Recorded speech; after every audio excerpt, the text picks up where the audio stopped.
अगर आप चाहते हैं संध्या एंटरटेनमेंट की कोई भी ऑडियो वीडियो सबसे पहले सुनने के लिए चैनल को सब्सक्राइब करें और बेल आइकन को दबाना ना भूलें।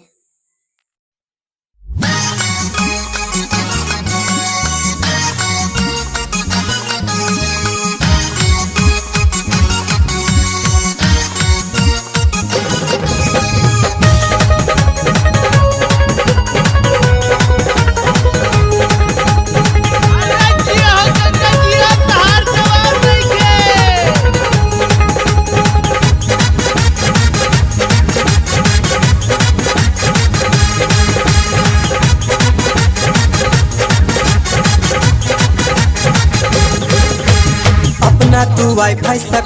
कनेक्ट के छोरा सखुबे चलब छै नेट के अपना तू वाईफाई से कनेक्ट के छोरा सखुबे चलब छै नेट के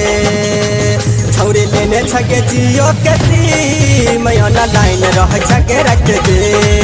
छौरी लेने छगे जियो के सिम लाइन रह छगे रख दे।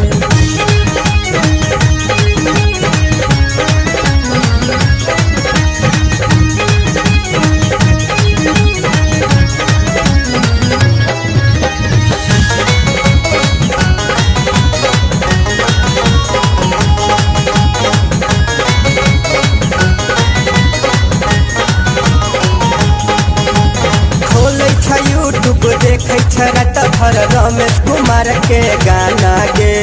ओके पर कटिस छोरा के संगे नया नया इल्म गे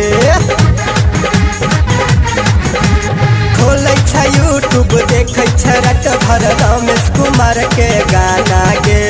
ओके पर कटिस छोरा के संगे नया नया इल्म गे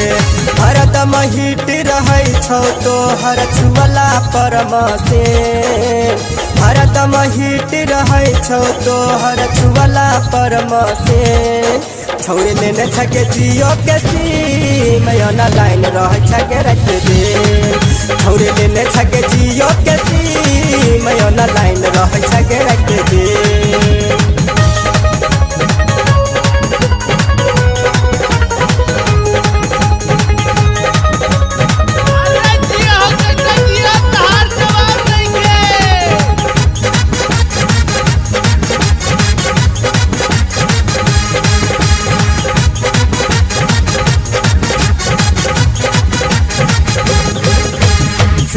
चलाबै छै नया नंबर तो सबके बनाबै छै फ्रेंड गे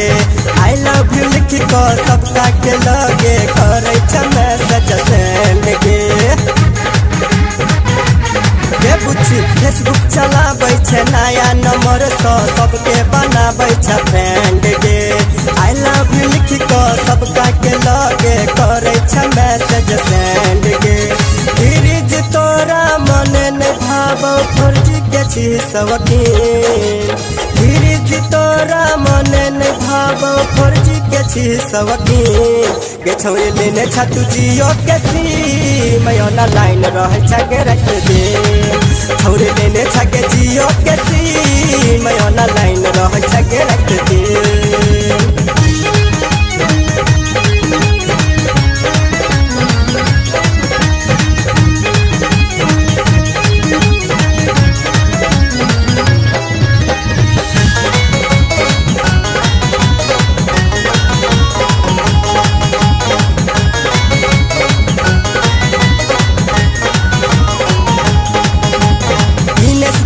कर सब बात करे छै वीडियो कॉलिंग देख कर धर्मेंद्र रमन जी छौगे तो हर चीज के देख कर